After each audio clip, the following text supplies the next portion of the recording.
Brown's trial, that Ed and Lane Brown's IRS standoff trial that they had. I was in court when the IRS prosecutor was showing their passport application. He wasn't showing their passports. It was the application that she had signed. Elaine, she was on the stand at the time, and it was up on the screen, and she was saying she signed off that she was a U.S. citizen, and she was claiming not to be a U.S. citizen. And so the IRS prosecutor said, and I quote, this is about what he said. He said, let me see if I understand. When traveling abroad, you are a U.S. citizen, but when it comes to paying taxes, you're not. Is that the case? And she said, I didn't know if there was another way to fill out the passport application.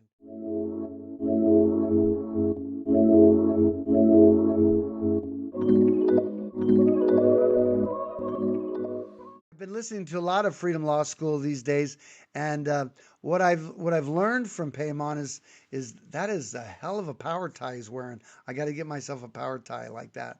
So that's one of the things I think is really the thing is, see, he thinks the IRS is violating people. And so and look, I'm not clear on all of his remedies because I don't know how he helps people, but I think he helps people. He gets LLCs and stuff like that. But it's basically, I think I heard this from somebody that said, basically what you're setting up with Paymon is you're getting tax insurance. That if they tax you, they'll pay the tax from their big fund. And so if you want to pay in like 30% of your income for the tax insurance, Paymon is a good deal for you if you want to go that way. We agree with the IRS. We just don't choose to be federal citizens, and that's our process. So I don't have all of the angst that he has about it. And then he still has hope. And part of the remedy is you're supposed to write to your congressman asking them to show you the law.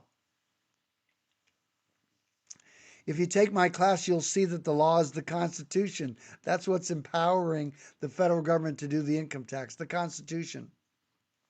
So once you see Article 1, Section 8, Clause 17, you'll know that. Don't see any stars on. There's no stars on passports. These are passport cards, and it's right underneath it's in the middle, right above all the data. There's asterisks about there. That's where the stars are. Anyway, that's it for this. We had still a hand. Let's see. There's a hand from, yes, Gabriel, go ahead. Maybe I didn't put your hand down. Let me see. Where's your hand? There you are. Go ahead. You got the last question.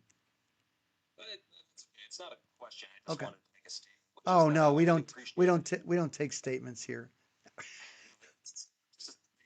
No, you can take your time. I'm sorry. I'm just giving you a hard time. I'm sorry. Oh, just simply appreciate your process. Make race aspect of any of this because there's a lot of other people in this space. Really? Make it a big deal. You can say. Wow.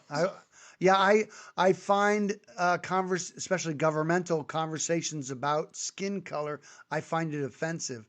So I probably would go the other direction or make something fun of it.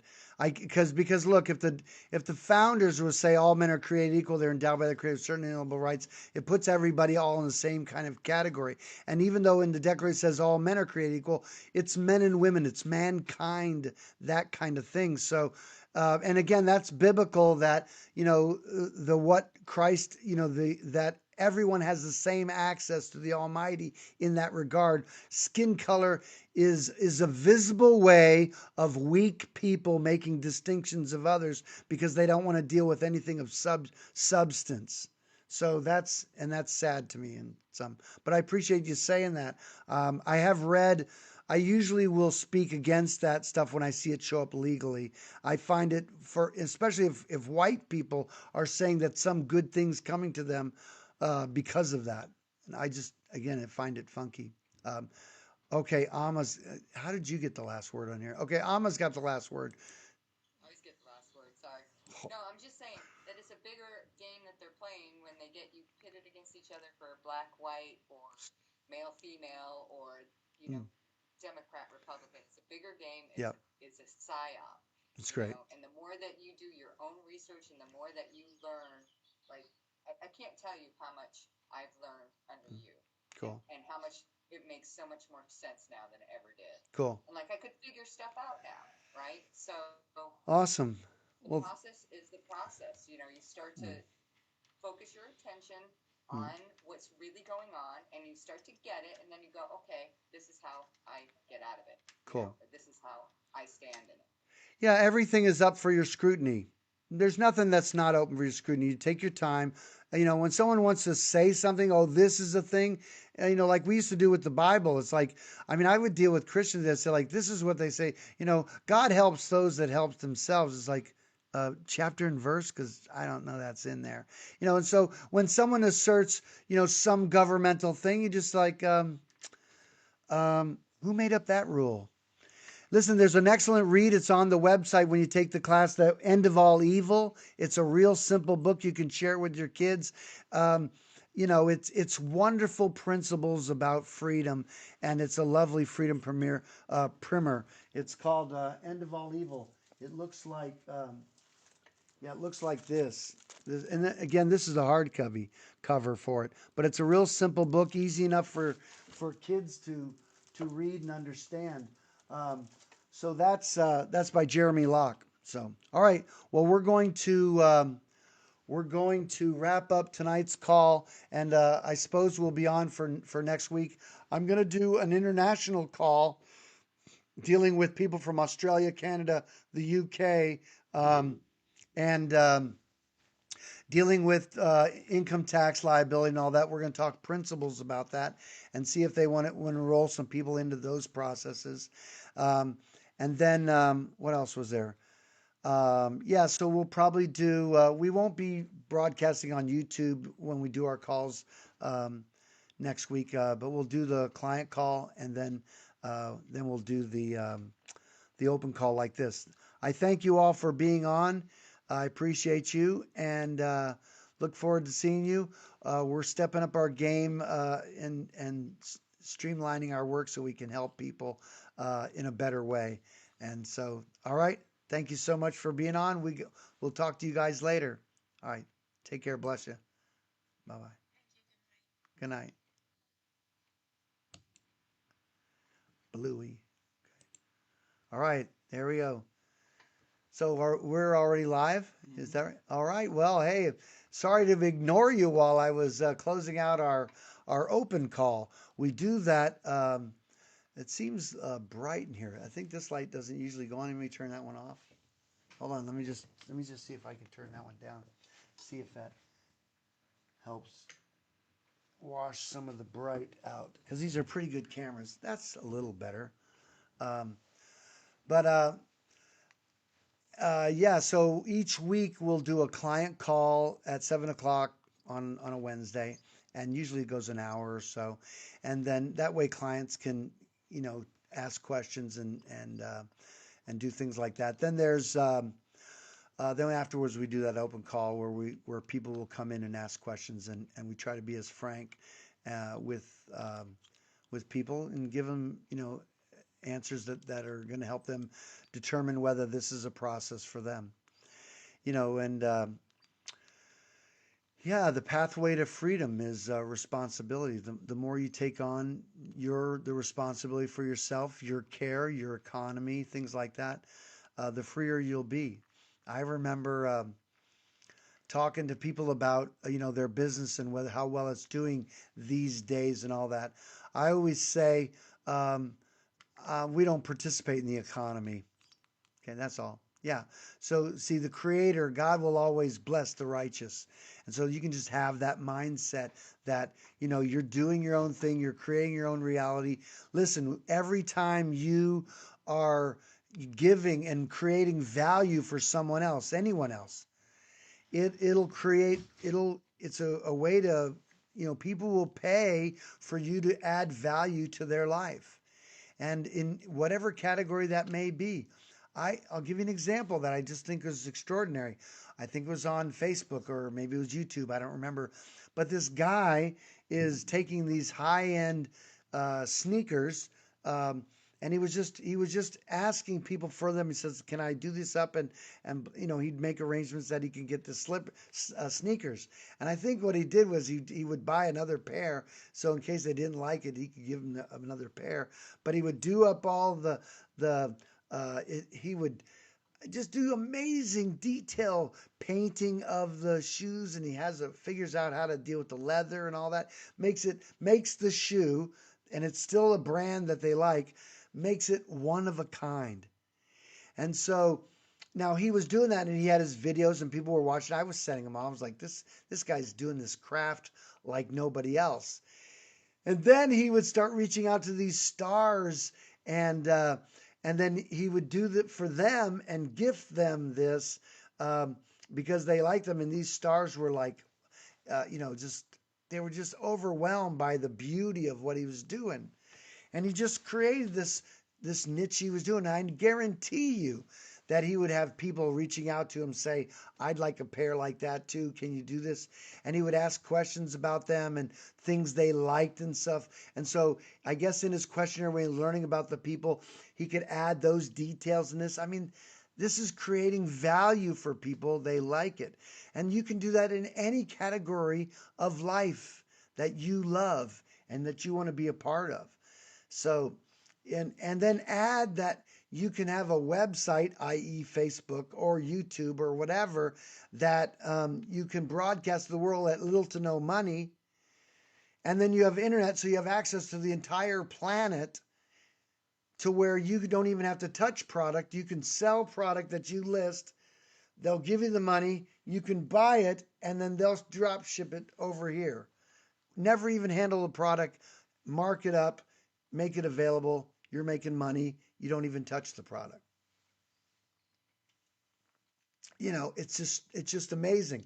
I mean, imagine you come up with your website, you know, Frogs Universe, and you sell everything that's made of frogs, that's whatever it is. And so every time you find out where you can buy all your stuff from, now you don't even have to buy it all. Now you may have some things that you want to buy, but the bottom line is maybe that's the unique thing you do is sell everything frogs. And so there, again, another niche. So it's just amazing if you don't limit yourself about what you want to come up with and create value for people, you can make a living with that. And of course, with clients, our clients are unemployable because our clients, they do their own businesses and things like that. We feel that the best thing that you can do is really the most precious asset that you own or have is your time. And so you should always be doing things that not save you time because you're always spending your time, is so that you can use your time to live your life. So rather than spend your time to make money, get things or make things that you can sell that again and again or whatever that make you money. That way you can just enjoy your life while money is being made over here. That's how wealthy people, they take their capital and they get their capital to work for them like that.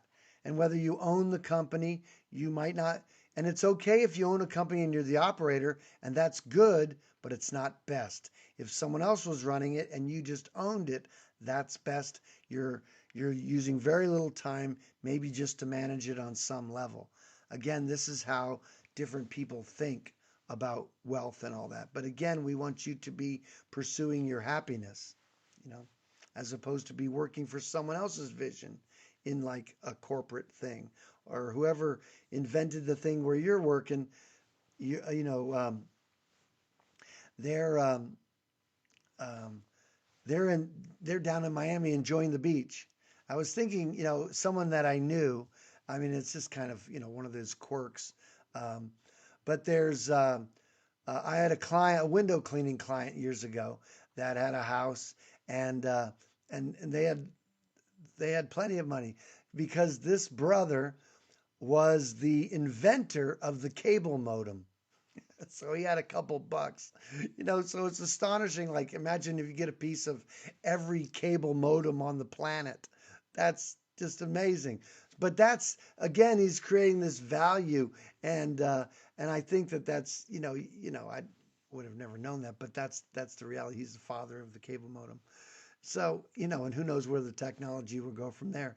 But again, and your living doesn't have to reach the whole world. It just has to do something that brings the blessing to you for how you want to live, right? So, anyway, I digress in the sense of, when we're inviting people out of, the filing and paying, we want them to be free and we want them to be abundant.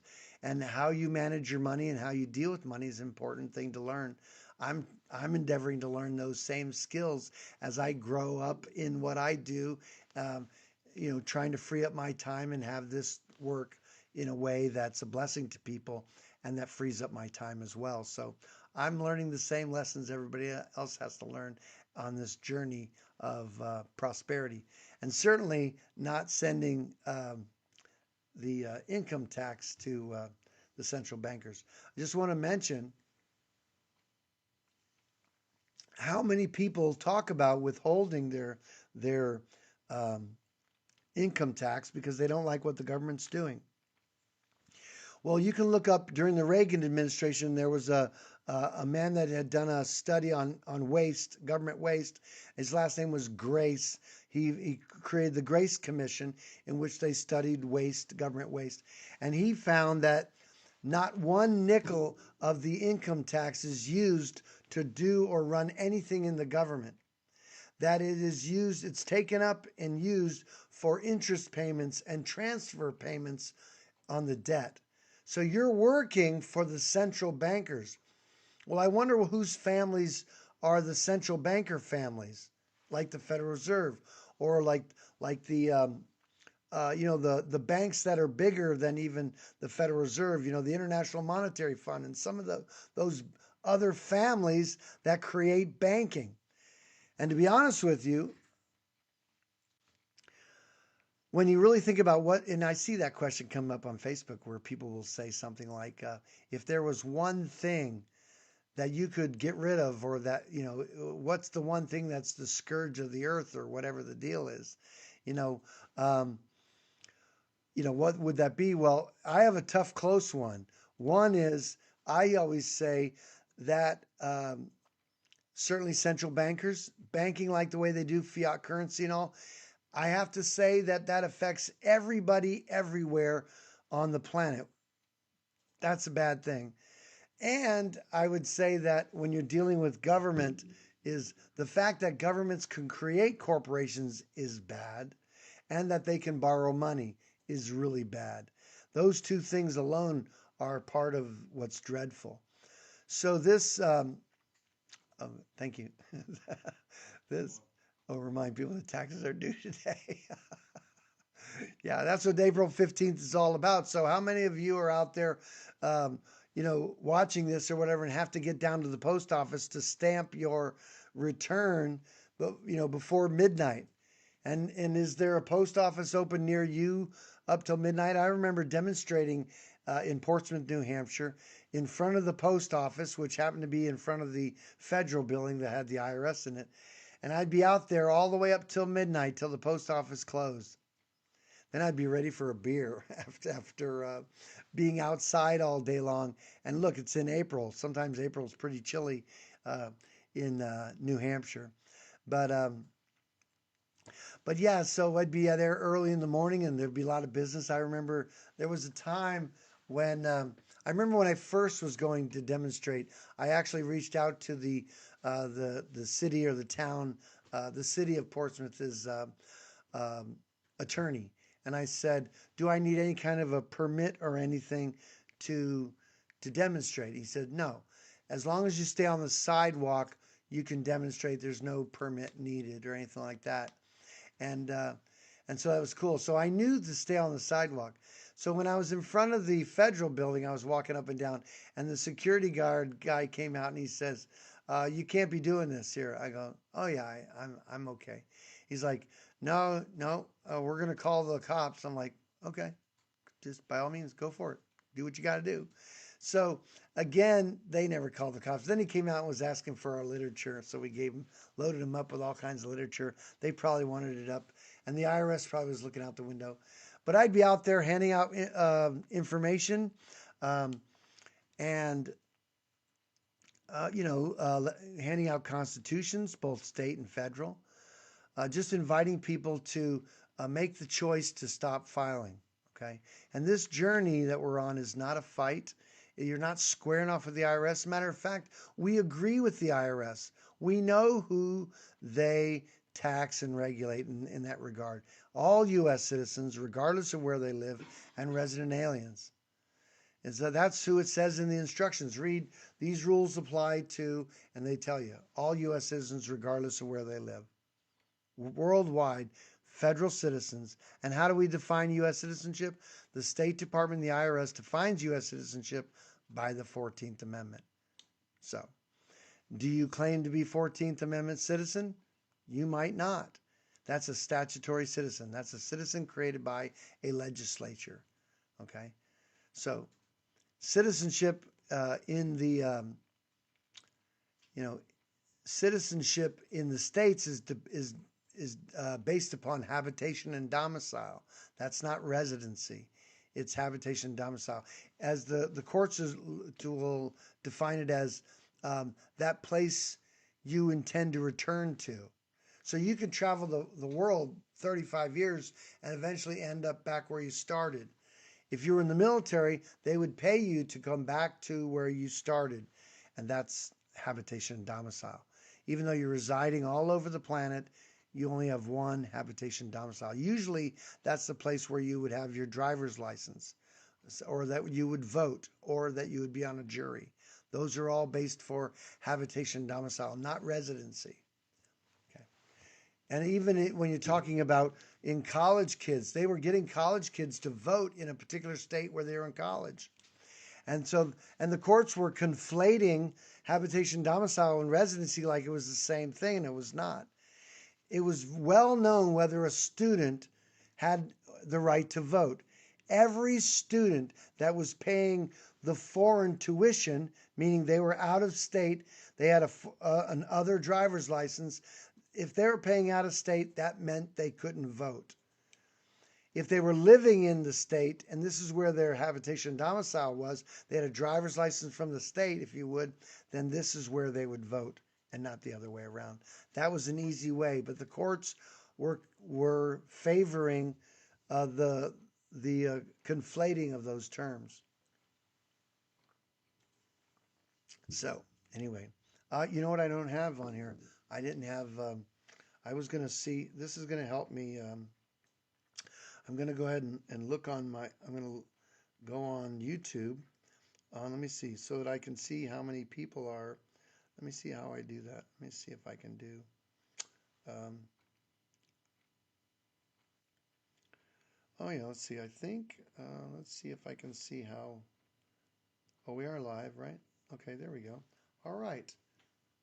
All right. Oh, did I take off that? I did. There we go. Let's see if I can. Um, we'll see if I can put this up. These are always challenging. There we go. Now I'll just put this in my stand here. There we go. So what do we got? We got 6 people on there tonight. That's awesome. Glad you're on. By the way, in this live broadcast, if you have questions, tax-related questions, or even, on some level, freedom-related questions, then by all means, I'll be glad to answer the best I can, and maybe point you to some source or what have you, and then that we'll keep an eye on it there so I can see if you have any questions. All right. There are a number of people out there that are doing, that are not filing, and you get to check out and see if how it resonates and what they recommend helps you. We have things that are very much in common. We recognize that if you're filing and signing the 1040 form, you're swearing under penalty of perjury it's true, correct, and complete. And so that's one of those things. So usually if you're filing, then the IRS can scrutinize, audit, and do what they want with you in that regard. And if you look at statistics, that even someone who's non-filing and doing nothing, have no remedy, just not filing, those people are less likely to be bothered by the IRS, or that the IRS would pursue them. It's less likely than those that have a a 1040 and do the return. That's just the statistics. And it's interesting, it's the Freedom Law School that actually utilizes and says that those statistics are a huge part of the decision not to file, because with so many millions of people who aren't filing, and there are only like, I don't know the number exactly, like 38 or 32 judges, they would have to be doing so many of these every day. It's just impossible. So, and again, but I wouldn't use that or rely upon that to determine whether you're going to file or not, because the bottom line is there's computers and algorithms, like AI is going to move in that direction, and they're going to pursue. Um, they may be pursuing you depending on how you have your finances set up. So that doesn't bring me a lot of comfort. This is a peaceful process. We're doing some of this work with the State Department. When we deal with citizenship in the passport process. So that's part of our beginning place for eliminating your income tax liability. Of course, if you're employed, then it's not ready. This is not for you, because you need to be responsible for your own taxes and not have somebody already withholding even before you owe it. And so that's not a good thing. Um, but anyway, that's how that plays out. So you get to look and check and see if those remedies that they're offering, whether that resonates with you, whether that's a peaceful process or whether it's a fight or a stand. And these guys, I've known them for years. Some of them, like Dave Champion and Paymont from Freedom Law School. Um, they're very kind and great guys in that way. Um, and even like Joe Bannister, who's the former IRS agent, he's just a dear man and has been doing this for a number of years. I'm not sure what he does to help people file. I think he says that he doesn't believe there's a law that requires most people to file and pay. And so I find that astonishing, because when I point to the law that requires people to file and pay, I look at Article 1, Section 8, Clause 17, where the federal government has exclusive legislative authority in all cases whatsoever. That would include the income tax. That's a privilege. Okay, they're taxing what the privilege of being a federal citizen. The welfare that it brings, other things like that. And so that's the Constitution. That's what it says. And the law is, Title 26, the tax code. There you go. And it's for U.S. federal citizens and resident aliens. U.S. citizens. Okay, so there you go. So earlier, I guess in some of our first hours, I was talking about the book, The Law That Never Was by Bill Benson, and then those two books by Lynn Meredith. And I was going to say, I just wanted to mention that if you want to read one of the best reads on state citizenship, okay, that's out there, I'm truly, as far as I've seen, bar none, is Paul Mitchell's The Federal Zone. And you can go to Supreme Law, I believe it's .org or .com. I'm not sure which one it is. It might be both. But anyway, and you can read a copy of it right on the site.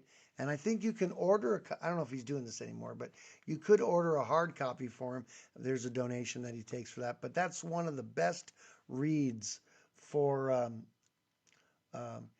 for income tax and not income tax per se, the state citizen and federal government's limitations. I'm just going to try to see if, all right. So, but anyway, that's some of that. So if there's any questions that you may have, again, I'll be glad to field those in the comments. Well, let me ask you this: what would you say is the thing that holds you back the most with respect to stopping filing or determining if you have the liability? And I would say it like that, as eliminating your income tax liability, not with that this is about paying taxes or not paying taxes. Okay, we're coming at this in not having the liability, because we recognize that the IRS does tax U.S. citizens and resident aliens. So we recognize that as in their jurisdiction. So we're not talking about any kind of tax resistance or even a tax rebellion or any of those things. What's the term we're using now, or that they have out there? We're doing tax the tax strike. It's not that. So rather than strike for a certain amount of time, we're on strike and then we're off strike after they produce all the information we want. Um, would you start paying again? Or how would it be if you were like, I'm done with the swamp. I'm leaving the swamp. It doesn't look like that guy in the White House is going to drain the swamp because it looks like the swamp captured him. But you can walk out of the swamp without having to wait for them to figure out whether they're going to be moral or not. So that's what's playing out there. So yeah. Anyway, so I don't see any. It looks like 7 are watching now. That's cool. Let me see. I can't see that. That's cool. So so what else? Did we have any questions that came in? There were people in different countries were asking about dealing with income tax in their own country. That would be like Australia, Canada, and the UK. Well, let me just tell you a little something about Australia, Canada, and the UK. Those are not countries. Those are also unions. Okay. The United Kingdom, like the United States or the European Union. Those are all some kind of a union. Okay. They're made up of states, if you will. So, and of course, the crown is there. But remember, England is a country, Scotland's a country, Ireland's a country, and they're all in the UK. So don't confuse the union over the state or the country. Okay, that's your nationality. Um, the and even in Australia, I might not be remember. There's like 8 states or something like that in Australia. They created their central government. They're the ones that compel that central government to be subject to them. Canada is not a country; it's a union. Quebec, where Quebec City is, that's a country. They don't like the rest of Canada either. And then there was another state in Canada or territory that was looking to um, not be part of Canada. It's amazing. People vote to or ask permission to be brought into a union. You can just vote to leave. It's like that. And in America, with that Civil War, some people will believe that now we're going to force the union, and that's not the way relationships work, where we force them. You know. Okay, here we have some questions. I love it. Okay, so Freddie quotes. Let's see if he says, "I've processed." I'm sorry. Processed my paperwork for state citizen. I authorized my certificate of birth, both in state and federal level. Applied for passport without social, and received my 5-star passport. Okay, well, that's interesting. Well, I the passport, the stars are on the card. There's no 5-star passport. I don't know what you're looking at in that regard, but that's a nice thing. So when you said you process your passport without a social, so you're saying the State Department went ahead and received. Uh, did you provide the Social Security number in any other context, or was that there? And authenticated your birth certificate, both in state and federal level. That apostille is just it authenticates that the certificate is valid. But but again, some people they make up stuff about that, and the State Department will see. You can have apostilled birth certificate apostilled in your state and things like that, or the federal government will apostille them. That's so that you can use those documents in the countries that are part of the Hague Convention. That's what the apostille stands for. So that's cool. Well, I'm glad you had that stuff done. That's perfect. I would. Did you have an explanatory statement with it? Because that'll be important. And did they keep that in the record and have you gotten those documents certified so that you can use them at some time? Maybe that'll be something you might need. Let's see. Then you want to say you've recently received a letter from IRS. Um, IRS asking me to file for 2024. Okay. Question for you. How long? Well, again, you don't have to answer these things. This is a public venue, so if you don't want to answer any questions, that's cool. But there's no way for me to really respond. Um, if I don't have certain information. But so I'll just say, when was the last time you filed? Are you employed? Do you work for yourself? Do you have a corporation? Do you have a tax ID number associated with it? All those are ways that would bring you into federal jurisdiction, creating a tax liability for yourself. So if you're doing some of those things, then that could be some of the problem with respect to IRS. When did the swamp form? Oh, I don't know. It was probably hot after the Constitution was signed. I assert that the Constitution, in its original, when James Madison was putting it together and he was compelling George Washington to sign off on it, I think even then, when they wrote Article 1, Section 8, Clause 17, was a breakdown and a problem. So it's been a long time. The federal government's been evil for a long time. So um, almost from the beginning, and so that's one of those things. Let me see. Um, Freddie's got you got a lot of questions. Did I not file the paperwork correctly? Is there something I can send them in response? And again, Freddie, if it's Freddie, okay, it's really difficult for me. First of all, I don't know who you are.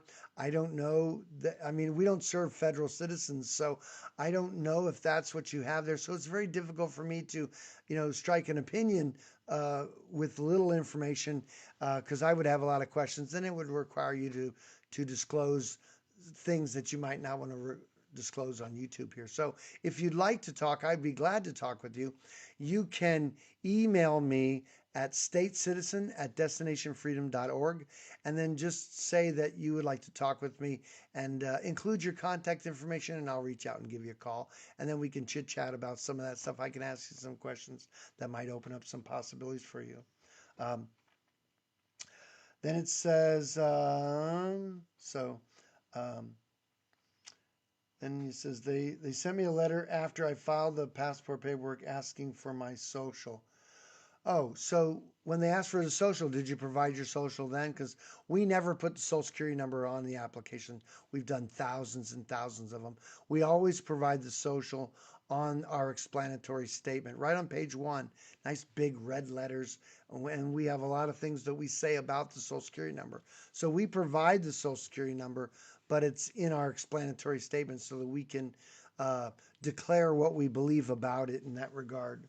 So I did the explanatory statement. Okay, and it says I did send you an email this week. Okay, cool. All right. Well, I'll look out if I have your contact information. I'll look it up. I'll look it up tonight and all that. I don't know if I'm going to be able to make a call tonight, but that's be glad to. This is a weird way to have a conversation, isn't it?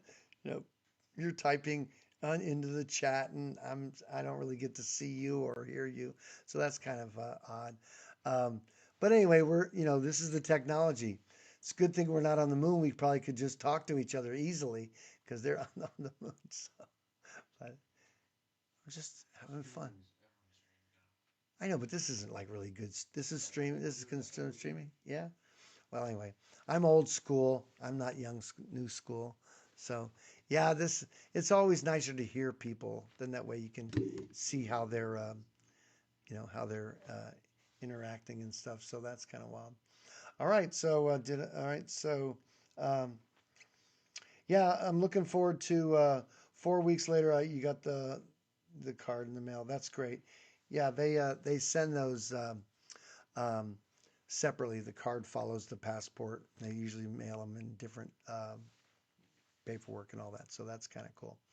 Well, I'm glad you had that success. I guess at some point, I mean, I would love to see, what you wrote to the State Department and ask you questions about that. We've done that for a number of people that have done different processes. I can't really tell whether they accomplished what they wanted to accomplish. I would have to read what you wrote and see, and then ask you, do you feel that, it served or met your need, or you feel like it accomplishment? It isn't about the passport and it's not a state citizen passport. It's a process that's a state citizen. The passport's a federal passport. So that's sometimes people think that they're going to get a state passport. Now, that would be great if the states, like in Europe, if the states put up their own travel, the worldwide travel documents. How great would that be? That would be so cool. It'd be like, I mean, you'd know someone was a citizen of Germany because, it takes away the power from the federal government for the states to be sovereign, which they are, and doing their own things in the world. There is some limitations. The Constitution has empowered the federal government to do certain things in the world on behalf of the states. But again, what the federal government's doing in the world on not so on behalf of the states is dreadful, as you can see what's going on in the world right now. So it's it's unfortunate things going on there, and we can get into talking about that stuff, but it's really got a bad vibe in that. Really, what we're glad to be doing here and even tonight is to be helping people eliminate their income tax liability. And if you're eliminating this federal income tax, you'll be also eliminating the state income tax because it's based in the federal in most states. And we've done these processes, and I think most all the states, maybe there's a state or two that I haven't, not that I can think of, but yeah, I think all 50 states. But I haven't looked at, not all states have an income tax, and so you'd have to read the statute and codes that govern the states collecting of income tax. So that would be that'd be a good thing to look up in your own state and to figure out, what is, what it's based in. Then you can determine whether you want to participate or not. And the thing about it is that there's so much of this power you're giving away that you're submitting documents, even though you've never read the tax code, as true, correct, and complete. You don't know. You're just trusting it. And really, the IRS is going to be the ones that really tell you whether it's true, correct, or complete. And yet, they want people to sign under penalty of perjury. How crazy is that? So, yeah. So do you? You think, I don't know. I mean, let's see. I guess we're up to 12. I guess we're growing because California is coming on.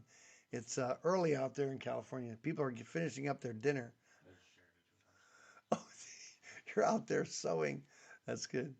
Oh, that's cool. Well, yeah. So I'm glad to be here. Hey, here's another question or statement here. You heard me say. It says, I heard you say in the previous video, one lady you represented. You had the, see, why is there this heart in the way? I can't read the whole, oh, there you go. Yeah, but see, even that's not showing me the whole phrase here. Heard you say the previous video, the lady you represented had the FOIA request for her docs from State Department, so they admissible in court, wondering if I need a FOIA explanatory statement. Yeah, it's a good word. Yeah, we do that. And the reason that we do get the FOIA, which is the Freedom of Information Act request, is because years ago, I think it was in 2004, something like that, or 6, I don't remember, the Browns trial, that Ed and Lane Brown's IRS standoff trial that they had. I was in court when the IRS prosecutor was showing their passport application. He wasn't showing their passports. It was the application that she had signed. Elaine, she was on the stand at the time, and it was up on the screen, and she was saying she was, I mean, she signed off that she was a U.S. citizen, and she was claiming not to be a U.S. citizen. And so the IRS prosecutor said, and I quote, this is about what he said. He said, let me see if I understand. When traveling abroad, you are a U.S. citizen, but when it comes to paying taxes, you're not. Is that the case? And she said, I didn't know if there was another way to fill out the passport application. And I was thinking at that time, I was so glad that I had done my passport. That was in 2001 in Boston at the passport agency. I did it as a state citizen, not as a federal 14th Amendment citizen. And I needed it to be congruent with the letters and the things I was writing to IRS because I was telling IRS I wasn't a U.S. citizen or resident alien. So that's so when I saw that, I was talking to the people on the break, Elaine and all of our friends and people that were supporting the Browns. They uh, they were noticing, and I told them that I had done my passport as a state citizen. They wanted to do uh, the passport process so they could do it as a state citizen as well. And that was about the time I began helping people with those processes with the State Department. And the State Department, let me tell you, has hammered our process in a huge way. I mean, I have letters that we use from the State Department telling us that if you don't agree with the wording of the oath on the application, you can present an explanatory statement to, to share your position. That's what the State Department said to do, and that's what we do, and that's why we do it. And so, and again, we've done thousands of these, over the years. And listen, not one of our clients that have done these processes is having trouble with IRS. So, and I'm thankful for that. And I guess one of the reasons is, at least I'm making this up about it, is because we agree with the IRS. They're pursuing U.S. citizens and resident aliens. Just determine that you know that you want whether you're a federal citizen or even a resident alien. Are you residing in the District of Columbia? Freddie quotes. So you're asking about your own stuff. Um, if you've done your passport in a certain way and you submitted those documents, well then yeah, I would highly recommend you can do a certified copy where it'll be assigned by the Secretary of the United States. That'd be Mark Rubio. And so he'll literally wedding signature the certification, and then you can use those documents in court if you were having trouble with IRS and you were, you running down the road towards court. So if that's served you, then I would definitely get certified copies of your file, your passport file. You'll have to let them know specifically what you're looking for in your request. So, all right, it's another one.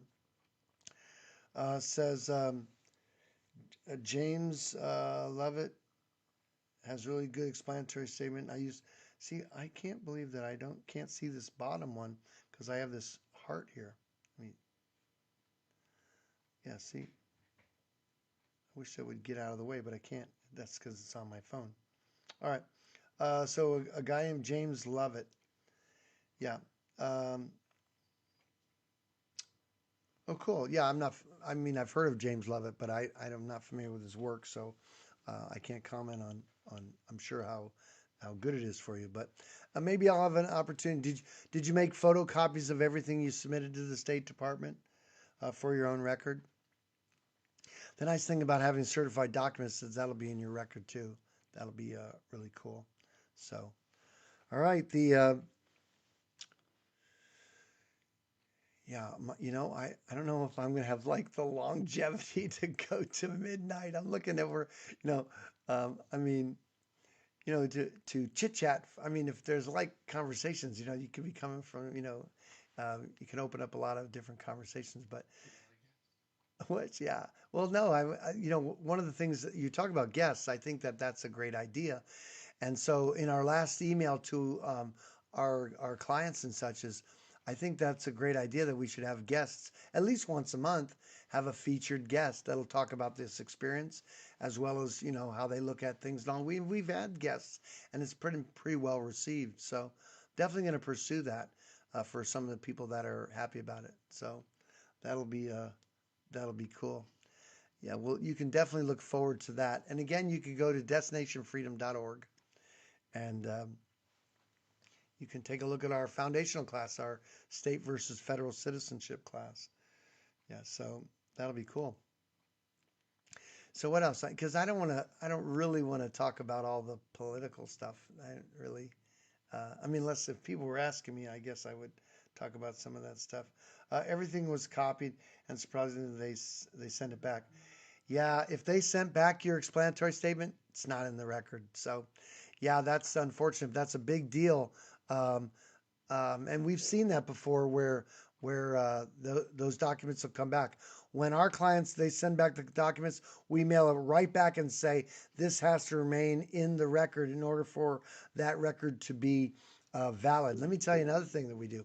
At the top of the explanatory statement, we put in red letters that says this 10-page explanatory statement is to remain in this record, attached to the file in order for it to be true and correct under penalty of perjury. That's at the top in red. And even on the application, we have underneath the signature it says not this, not valid without explanatory statement attached. And we've put all over that at the top and the bottom. See explanatory statement, see explanatory statement. So, and listen, then they still will sometimes it'll show up. Sometimes they throw away or lose an explanatory statement, or it'll partly show up. The State Department is the government. They're not so good. So I think we have less than a handful of people like that over all these years. So that's not so bad, but we still feel we have to remedy. When it comes around in 10 years, we're just going to have them renew their passport and we'll put in a new explanatory statement and that'll probably go through really well. Um, so that's one of the remedies is to do the process again, but we don't always recommend that. So that's sad. Because I'm pretty confident that whatever you explanatory statement you made that came back, it's not in the record. When you do a FOIA request, you'll see that. Now, FOIA request certified is $50. So if you don't want to pay that and you want to find out what's in the record, you can do a FOIA request that's not certified, and then they'll just send you photocopies of what's in the file. Then you'll know. Then you can pay for the certification once you know the record is intact or complete. So it's disappointing for that, I'm sure. So yeah, so we're gonna come down to flaming shot. What is that? Let me see. Oh wait, where's that? Wait, let me just see if let me see. I think I'm getting comments in maybe uh, why is the FOIA so important in process? Good, that's a good question. Talk about the fear people have of the IRS. Talk about the flaming. What? I don't know what she means by that. The flaming shots. Um, yeah. So the idea of the FOIA is, like I said about, and maybe you asked that earlier when I mentioned it, but is um, so many times people are looking for documentation and. And so having that record signed by the Secretary of the United States is what you can hold in your hands to show that you're rejecting that 14th Amendment citizen and you're embracing the citizenship of your state, which is habitation and domicile. So that's why people want that. And listen, when that comes, it's riveted and sometimes, not always, it may have ribbons in it, red ribbons, and they emboss something over the top of the ribbons. It's really quite extraordinary. It's quite a process to prepare those kind of documents for court, but that's why they do them. And the um, that says here is there something? So it says everything was completely sent back. So if that happens, then you can't do it again. Well, you always can do your passport process over again, and for those reasons, you can pay another like $200 for doing the passport process if you're doing the passport book and card. I think it's like 160 for the passport and 35 or something for the card. It says, so is there something I can send in response to the IRS asking me to file? And again, it's not appropriate for me to be directing you to how to communicate with the IRS. If you're a federal citizen, okay, and I get what you're saying to me, I do, but but I have no way of determining what you accomplished is accomplished or whether that is so. If I were to tell you to file or not to file or how to respond to them, I'd be remiss. It'd be foolish for me to advise you in a sense without any kind of a relationship or or with having more specific information about your situation and what what you're doing. So anyway, so I can't I can if you were a client, I could say what you could do, and we answer those responses all the time. When they come along, people asking for them. Um, then it says your process your state citizenship by certifying. Um, by certifying, let's see, your birth certificate in the city. Now we don't, I'm not into the straw man, um, any of the straw man stuff. I do not believe that the birth certificate is, let me say that even if their birth certificate was monetized, which I have no evidence to support that, and just going to a website that's been created for whatever reason is hardly baseless to prove anything. But I've been to the state getting my son's birth certificate, and I said, let me take a look at it. I want to look at the backside because they wouldn't let you have the actual one that's in the record. You get a certified copy. And so what happens is there's three numbers that are on when you get a birth certificate. And so some people will say, oh, that's the monetized number and all that. That's not what the state of New Hampshire said. And I was talking to the guy. And he says the first number on there is representing the actual document that you filled out. And I recognize, my ex-wife's signature and mine on there for when we filled it out. Okay, so the number represents that document. Then the second number represents where it is in the book, and in where its position is in whatever book that it's entered in. And usually, when babies are born and they're kind of in chronological order. So that's the second number. The third number is the actual certificate that you get identifying that record. And for in New Hampshire, they literally photocopies on some level the actual document onto the paper, and it's fancy bonded paper, of course, because it's got to be official. Because having a birth certificate in America has value, financial value. What do I mean? You can get on welfare, you can get a passport. There's a lot of things you can get when you have a birth certificate. And so that's why they're not handing them out like candy. There you have to have a record and all that stuff. So there's that. But I asked to look at the back side of it to see if there was any writing on it. Nothing. And I asked him, I said, are these birth certificates monetized? I asked him that. He said, if you want to understand what is about this birth certificate, you just read the statute and they'll tell you what it's for and all that stuff. He says, I've never seen anything like that on anything with birth certificates. And I was looking at him, I said, people that I hang out with, and so they're going to think you're lying. He's like, I can't tell you anything but what I know or or the truth. He says, so people are going to believe whatever they want to believe. I'm like, okay, fair enough. But I appreciate that. I would be remiss if I didn't say that. And here's the thing is, just because I'm saying that a baby has no obligation, there's nothing to correct. Okay. First of all, parents cannot sell their kids or give away their kids into slavery or whatever. It's illegal. Certainly is immoral.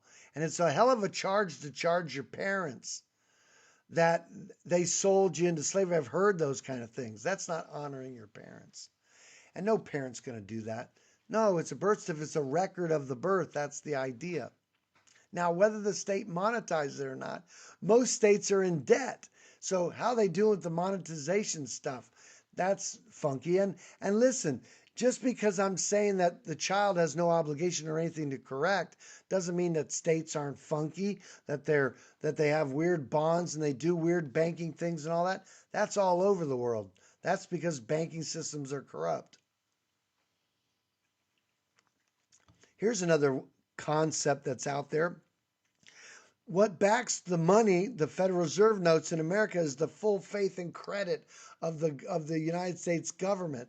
Well, how's the United States government's credit?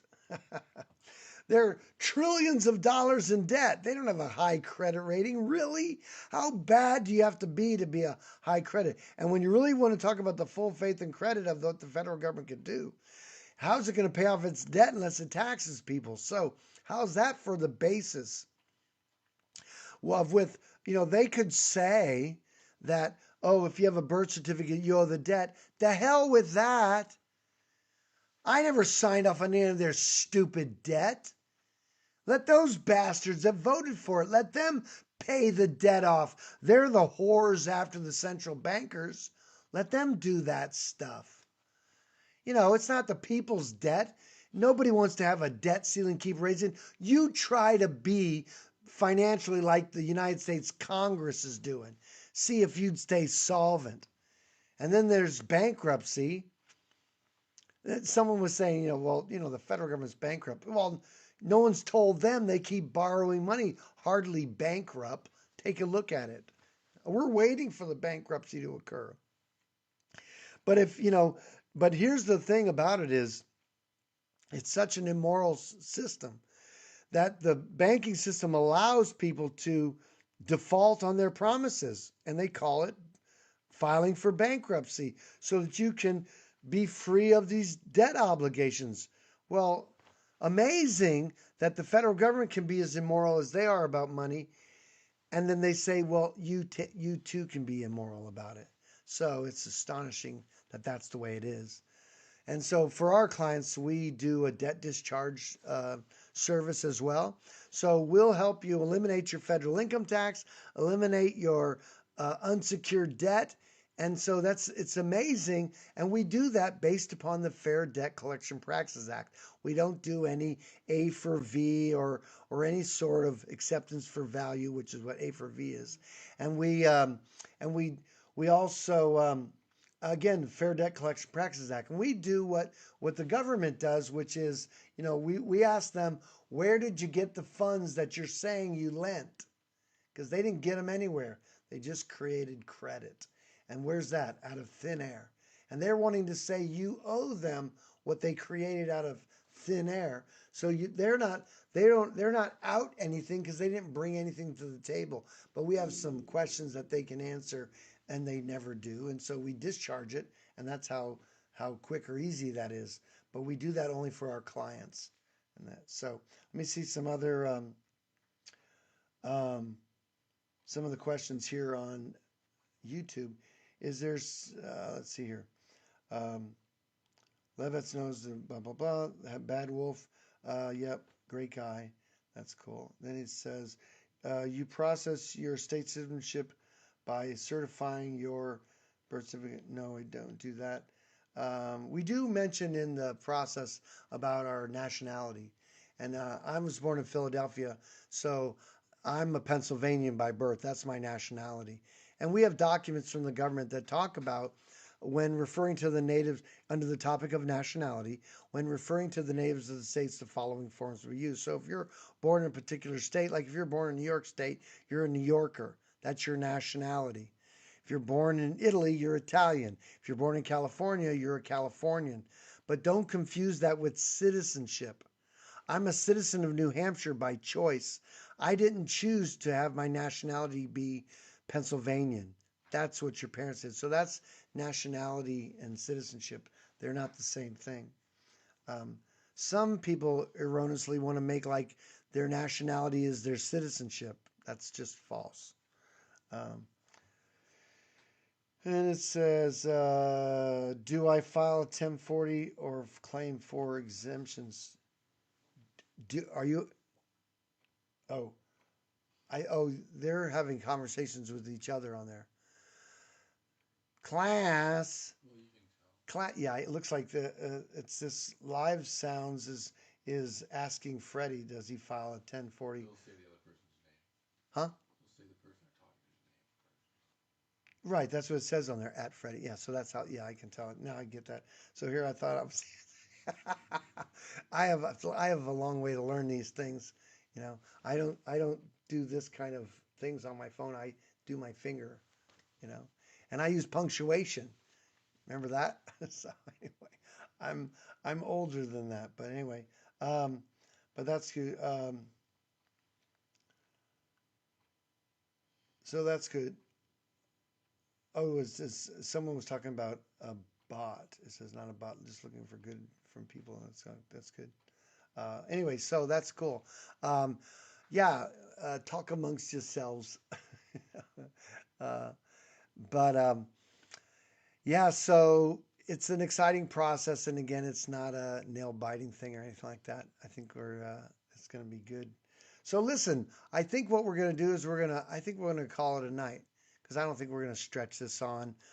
Listen, we're on every week. You can come in on our live Q&A, which is you can go to destinationfreedom.org, scroll down. There's a link on the left that that will invite you. You know, you can click on it and come to our live calls if you want to ask questions and do things. And again, that's destinationfreedom.org. If you want to talk with me in some capacity, if I have availability, and you're looking to do our process, but you have some questions, that's okay. Just reach out to us and give us your contact information at statecitizen@destinationfreedom.org. We'll be glad to hook up and talk with you, and we can be more specific. Um, I think Freddie Quotes has been very gracious in um, asking questions and giving forth information that's really, very private stuff. So, but thanks for being a part of this call and for this particular broadcast. And I'm glad you're on. It's an exciting process. I'm Christopher Gronski, and this is Destination Freedom. Be sure to, if you wouldn't mind, subscribing so that you can get notifications for our videos that come out or when we're going to go live.